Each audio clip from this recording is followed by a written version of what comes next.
शेवटी हार मानली आणि पोलिसांच्या माध्यमातून रस्ते थांबवले त्यांनी SRP पोलीस सगळे लावून, परंतु आपण त्यांचा सन्मान केलेला आहे। आज आपण पुन्हा आंतरवालीच्या ठिकाणी येऊन आपलं शांततेत आमरण उपोषण सुरू आहे आणि न्यायालयाचा मान ठेवून आपण चालन सुद्धा सुरू केलेली आहे आणि त्यांचं सुरू पण आहे एकदम जसं पोलीस म्हणतील तशा पद्धतीने सुरू आहे। तो म्हणतो तसं नाही, अजिबात नाही। आणि माझं एक सांगणं आहे, आज विशेष करून या आंतरवाली गावातून पत्रकारांच्या बांधवाच्या माध्यमातून माननीय मुख्यमंत्री साहेबांनी आणि देवेंद्र फडणवीसनी आणखीन तरी लोकांची नाराजी अंगावर घेऊ नये, आणखीन तरी सगळ्या सोयऱ्यांची अंमलबजावणी करा। आज अधिवेशन सुरू होत आहे, आज पहिल्या कॅबिनेटमध्ये तो निर्णय घेऊन तुम्ही अधिवेशनात सगळ्या सोयऱ्यांचं घ्या, आणखीन लांबवू नका। गुन्हे ठरल्याप्रमाणे मागे घ्या, हैदराबादचं गॅजेट तुम्ही घ्या। तुम्ही कितीही दडपण आणलं दबाव आणला तर या मागणीपासून मी तसूभरही हटणार नाही, हे जाहीरपणानं सांगतो। आणि माझा मराठा समाजही हटणार नाही। फक्त मराठे अडचणीत आणले नाही पाहिजेत, हे आंदोलकाचं काम असतं। त्यांना अडचणीत मला येऊ द्यायचं नव्हतं आज आणि रात्री पण, म्हणून मी मराठ्यांचं गनिमिकावा म्हणूयात किंवा आपल्या विचाराची हुशारी म्हणूयात, आपण बरोबर त्यांनाच हरवलेला आहे आणि तोच हरलेला आहे। त्यांनी दार उघडे ठेवायला पाहिजे, तुम्ही निघालोच। आणखीनही सांगतो पुन्हा एकदा, आणखीन तुमच्या हातातून वेळ गेलेली नाही।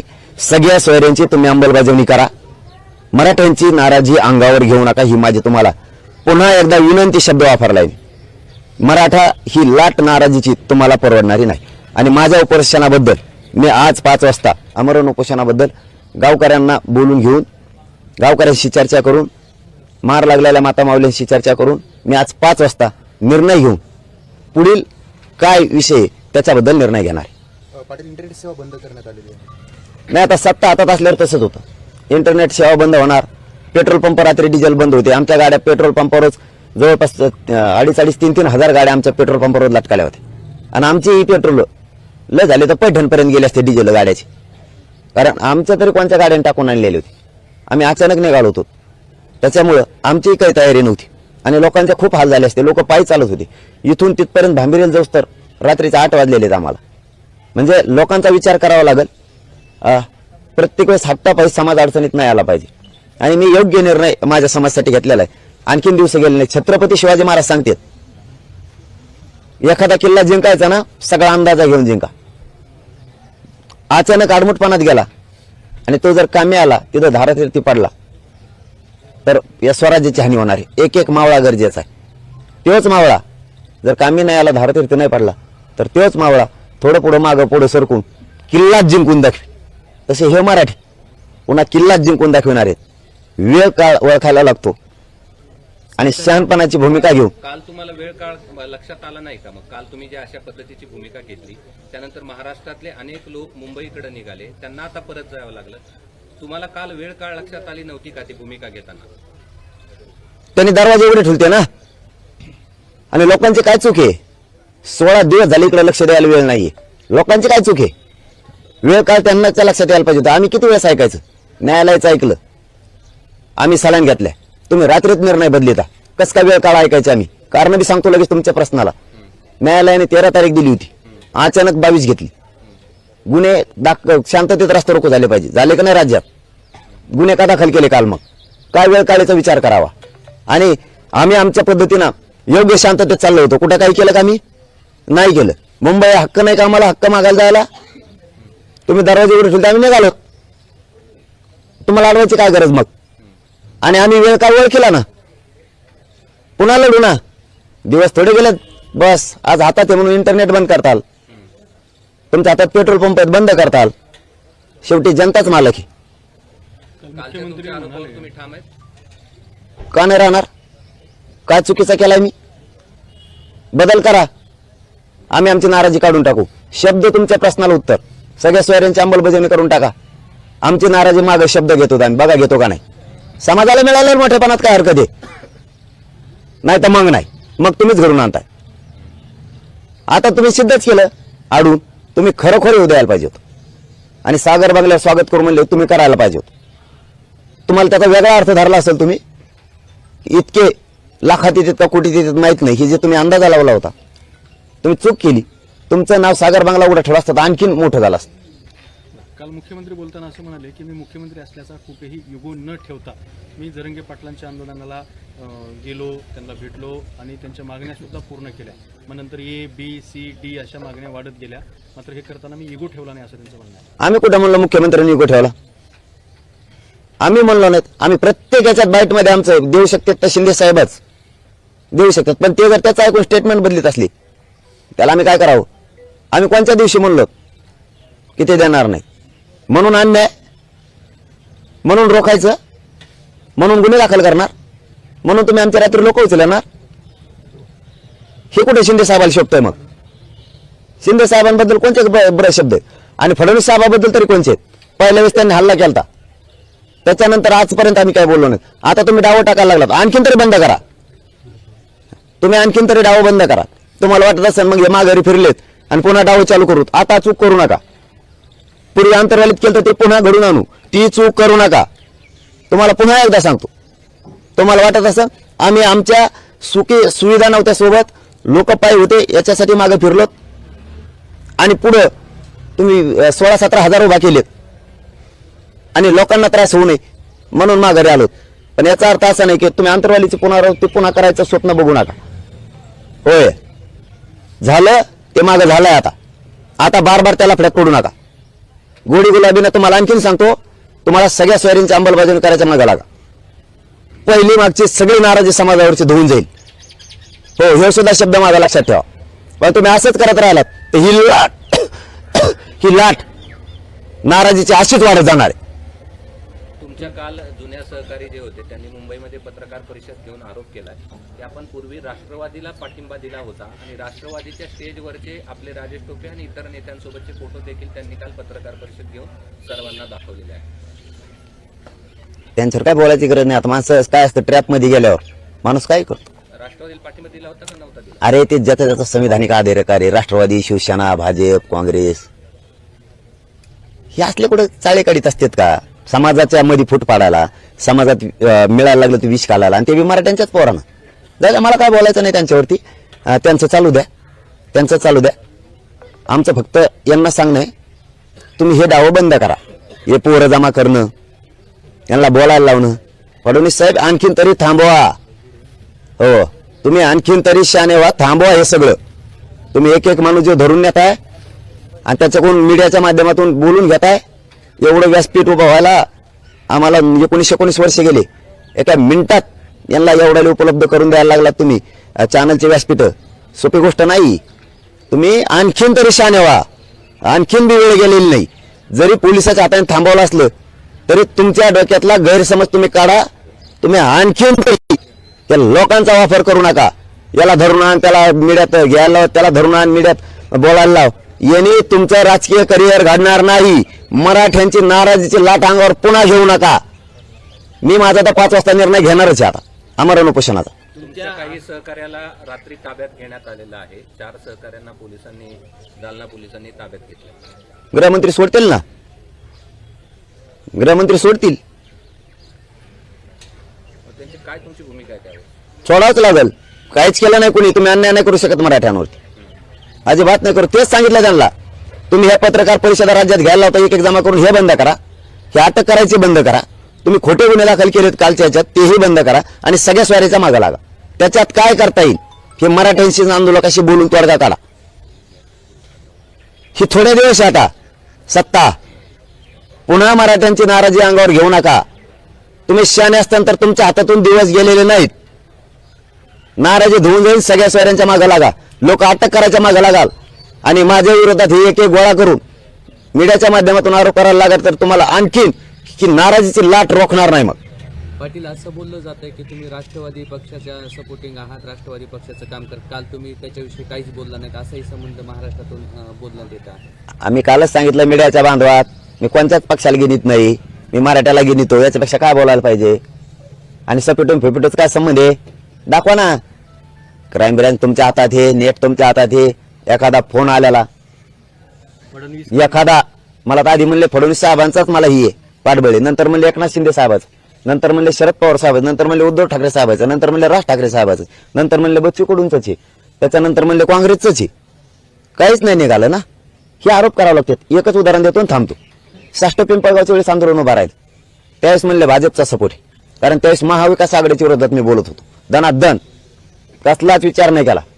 आज यांची सत्ता आहे, आता म्हणते त्यांचा आहे, असं शक्य आहे? दोन्हीत फरक बघा. दोन्हीला वाजविलं याचा अर्थ मी समाजाचा आहे आणि राहणार आहे, नेलं तरी राहणार आहे. त्याची काळजी करायची गरज नाही. फडणवीस साहेब आणखीन सावध व्हा. मराठा आंदोलकांनी आज आक्रमक होत तीर्थपुरीमध्ये एक बस पेटून दिलेली. नाही ते आपला विरोध आहे पहिल्यापासून, आजच नाही. आत्ताही सांगतो पुन्हा एकदा प्रेसच्या माध्यमातून, साखळी उपोषण गावागावातले आपला मूलभूत अधिकार आहे कायद्याने दिलेला. धरणे आंदोलन सुरू ठेवा राज्यभर. आपण आपल्या गावात जाळपोळ उद्रेक नाही, त्याचं समर्थन आपण करत नाही, कधी केलेलं सुद्धा नाही. कालही जाताना सुद्धा मी इतकं असतानाही सांगितलं होतं बाकीच्यांनी शांत राहायचं, मी एकटा जाणार आहे. आताही सांगतो, इथंही उद्यापासून साखळी उपोषण सुरू होणार आहे. रोज 4 जण इथं बसणार आहे. आणि माझ्या उपोषणाबद्दल मी गायकवाड्यांना माता माऊल्यांना विश्वासात घेऊन आज 5 वाजता माझ्या आमरण उपोषणाची सुद्धा बद्दल चर्चा गावकऱ्याशी करून निर्णय घेणार. आणि वडेट्टीवार यांनी असं म्हटलंय की हे तुम्ही जे परत फिरलं हे मॅच फिक्सिंग होतं, तुम्ही परत फिरला याच्यामुळे समाजाचं नुकसान होईल. पण दाराआड काय चर्चा झाली त्याचे माझ्याकडे पुरावे आले तर मी सांगेन. अरे देन बाबा भाऊ, याला म्हणतात मग विरोधी पक्ष नेता. प्रश्नाला न्याय देणे याला म्हणतात विरोधी पक्ष नेता. दे पुरावे, कोण मागे ती ते तरी चांगलं होईल. आणि अरे असे शब्द विरोधी पक्षाला शोभत आहेत का? मॅच फिक्सिंग आणि फिक्सिंग काय शब्द आहेत आमचे? याच्यानंतर ओळखून घेत जा. कसे तुम्ही वरच्या टोकापर्यंत जायचं आता राजकारणात असली तुमच्या डोक्यात विचार ठेवल्यावर. तुम्हाला कोणीतरी तयार करतंय, तुमच्याकडे कोणाचे तरी वॉइस येत होते, हे महाराष्ट्राला माहित आहे. मुख्यमंत्र्याची मीच सांगतो ना, मुख्यमंत्र्याची ती सुद्धा आहे ना 12 दिवसापासून. कोणाचा प्रश्न आहे त्याला विचार म्हणा. ती बी 12-13 दिवसापासून इकडे आहे ना, माग आहे म्हणल्यावर. मला कोणीतरी सांगतंय हे खरंय, मी मला सांगतो स्वतः. आणि माझा मराठा समाज माझा मालक आहे, मी मराठ्यांचा मालक नाही. मी त्यांसाठी करणार शेवटच्या क्षणापर्यंत. प्रत्येक शब्दाला सांगतोय मी, आणखीन वेळ गेलेली नाही. मुख्यमंत्र्यांनी देवेंद्र फडणवीसनी शान व्हायचं, मराठ्यांची लाट अंगावर घ्यायची नाही नाराजीची, आणि हे बंद करायचं. आता प्रेस घ्यायचे. नावं घोषित करणार होता ज्यांनी तुम्हाला फसवलं किंवा काय काय केलं किंवा काही मध्यस्थी केलं, त्यांची नावं तुम्ही कधी घेणार? घेऊ ना, आता घेऊ. आणखीन आम्हाला आशा आहे हे लवकर करतील. नाही केलं तर एकदा धडाका घेऊन आंदोलन संपल्यावर तुम्हाला नाव देईन म्हणलो होती. सेपरेट प्रेस त्यांसाठी ते नावच लय मोठे. मी उघडे करणार आहे, खरं सांगतो. मला मी एडपट आहे. हा, मी नाव उघडे करणार. मी कोणाचाच मुलायचा ठेवत नाही. हे हुकला ते हुकला की मी त्याला मध्ये आणतोच. आपण बोललो की सोडतच नाही. जे आहे ते आहेच खरं. आणि खरं बोलल्यामुळेच तर त्रास आहे, आणि खरं बोलल्यामुळेच माझा समाज आहे. त्यांना त्रास आहे पण माझा समाज एकीकडून. मला आडमुठपणा करायचा नाही. आणखीन शिंदे साहेबांनी आणि फडणवीस साहेबांनी वेळ घालू नये. पत्रकार परिषद विरोधात घ्यायला लावून आणि खोट्या केसेस करून मराठ्यांची नाराजी अंगावर घेऊ नका. सगळ्या सोयऱ्यांच्या कामाला लागा. तुम्ही जे आंदोलनाचे अनेक टप्पे पाडले, दिवसांपासून आंदोलन आम्ही बघतो. तुम्ही मागणी एकदा मांडली की तुम्ही मागे पाऊल घेत नाही. तुम्ही वेळ दिला की मागे पाऊल घेत नाही. तुमचा एक हत्तीपणाचा आरोप तुमच्यावर अनेकदा झाले. पण आज चक्क तुम्ही मुंबई जाण्यासाठी पावलं मागे घेतली. तुम्हाला आंदोलनाचा वेगळ्या पद्धतीने चालवावं वाटतं? पुढे जाताच आहे ना. 15-16 हजार उभा केलेत आणि लोक रात्री आम्ही वापस पाठवलेत तयारीने यायला. तुम्ही साक्षीदार आहेत. उठला असंच गेलेले लोक पायी चालतेत. त्यांचा विचार करायला लागल. इथून 10-15 किलोमीटर पायी चालले. एका दिवसात 10-15 किलोमीटर माणूस चालू शकत नाही. ते 1 ते 6-7 वाजेपर्यंत एवढं चालले. दमलेत लोक. त्यांना जेवण तर पाहिजे का? मुंबईत जायचं म्हणजे काय लगे मग तसं जायचं का? त्यांच्या सुविधा नव्हत्या आणि रात्रीच करणार होती ती. पण हे अपेक्षितच होतं ना की पोलीस तुम्हाला अडवतील, तुम्हाला अडवलं जाईल. आपण त्यांनी तुम्हाला माहिती होतं का? आपण त्यांनी चॅलेंज दिलं ना. बीडमध्ये ज्यावेळेस सभा घेतली त्यावेळेस तुम्ही सांगितलं की समाजाला वेळ पाहिजे. काल तुम्हाला का नाही कळलं की समाजाला वेळ? अहो त्यांनी गुन्हे दाखल केले राव. मग हट्टीपणाची होती का? काय संबंध हट्ट्याचा? त्यांचा हट्टी होता का मग गुन्हे दाखल करायचा? न्यायालयाचा त्यांना सन्मान ठेवायचा नाही. मग न्यायालय म्हणलं कुठे उद्रेक करायचा नाही. शांततेत रास्ता झाले की नाही? शांततेत रास्ता कसा गुन्हे दाखल केले? मग कालची कृती तुमची हट्टीपणा त्यांची नाही का? मग त्यांनी कशामुळे गुन्हे दाखल केले? त्यांना चिघळायचं का वातावरण? काय कारण आहे गुन्हे दाखल करायचं? शांततेत कोर्टाचा सन्मान ठेवला ना मराठ्यांनी. काय गरज आहे? सगळ्या सोयऱ्यांची अंमलबजावणी करायची का करत नाहीत? हे हट्टेपणा नाही त्यांचा? आधी सुद्धा त्यांनी काढली, मी काढी. हे हट्टेपणा नाही तुमचा? बाकीच्या तुम्हाला हरकती वाचल्या नाही आणि ह्या हरकती वाचायच्यात का तुम्हाला? 15 वर्ष गॅजेट घ्यायला किती वेळ लागतो? तुम्हीच आमच्यावर हल्ला केला इथं अंतरवालीत. गुन्हे घ्यायला 5 महिने लागतील मागं. हट्टपणा नाही का तुमचा बी मराठ्याच्या विरोधात? तुमचं चालतं आणि आम्ही 16 दिवस उपोषण केलं तर हट्टपणा म्हणते. 16 दिवस वाट बघितली तुमची, 16 दिवस. हे नाही देता तुम्ही सरकार. मी राज्यातल्या मराठ्यांना सांगतो, शांततेत आंदोलन, सगळ्या स्वारीची अंमलबजावणी होणार, काळजी करू नका. फक्त मुख्यमंत्र्यांनी देवेंद्र फडणवीस इथून पुढे सावध व्हा. हे बाकीचं गुन्हे दाखल करायचं, कुठे मीडियात बायका द्यायला लावायच्या, कार्यकर्त्याच्या हाताने पैसे पुरून हे बंद करा.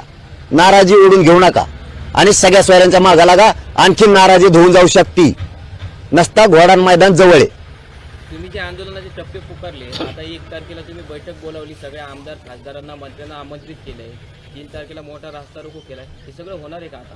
बघू ना 5 वाजता सगळंच. आत्ता काय मला 5 वाजता चर्चा करणं आहे, माझ्या लोकांशी बोलणं आहे. आणि आमदार खासदार येते कसे अधिवेशन लावले ते बी आमचं पुढे ढकलणार. मग ते नाही येणार तर आमचे म्हातारे माणसं कशाला गोळा करणार आम्ही? नाही करणार. मी सगळी 5 वाजता माझी भूमिका मांडणार आहे.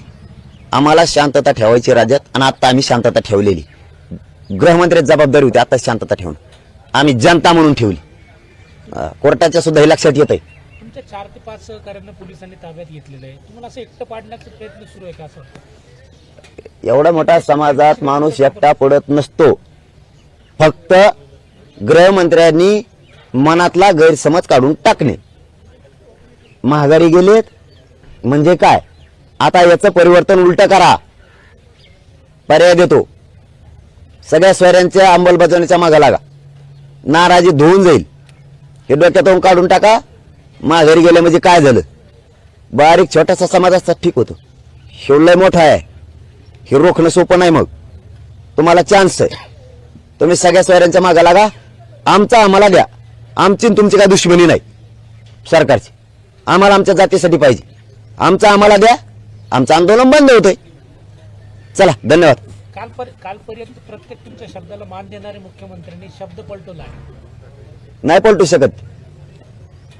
त्यांना पलटवता येणार नाही, तर मराठ्यांचा त्यांच्यावरचा विश्वास उडेल. ते पलटू शकत नाहीत. त्यांना दोघांना चान्स आहे आणखीन. पण कालचं वातावरण हे आम्ही शांत ठेवलंय. आजचं सुद्धा सगळ्या सोयऱ्यांची अंमलबजावणी करण्यासाठी दोघांनी कामाला लागा आणि आमचं आम्हाला द्या. आमचं आंदोलन बंद होतंय. आमचं आम्हाला जर नाही दिलं तर आंदोलन कसं बंद होईल? तुम्ही मराठ्यांची नाराजी धुवून आणखीन काढू शकता. आणखीनही तुम्हाला मराठी डोक्यावर घेऊन नाचू शकते. तुम्ही ठरल्याप्रमाणे करा. तुम्ही सगळ्या स्वारीची अंमलबजावणी द्या. गॅजेट घ्या, गुन्हे मागं घ्या, समितीला काम करायला लावा. या 4 गोष्टी करा. मराठी आणखीन तुम्हाला डोक्यावर घेऊन नाचतील. तुमच्यावरचा राग कमी करा, नाराजी मराठ्यांची कमी करा. तुम्हाला संधी मिळाली, 100% संधी मिळाली. तुम्ही इथं सोनं करा आणि मराठ्यांचा विषय मार्गी काढा. तुम्हाला डोक्यावर घेऊन नसतील. 10% थोपवण्याच्या नादात राहू नका. धन्यवाद. चला.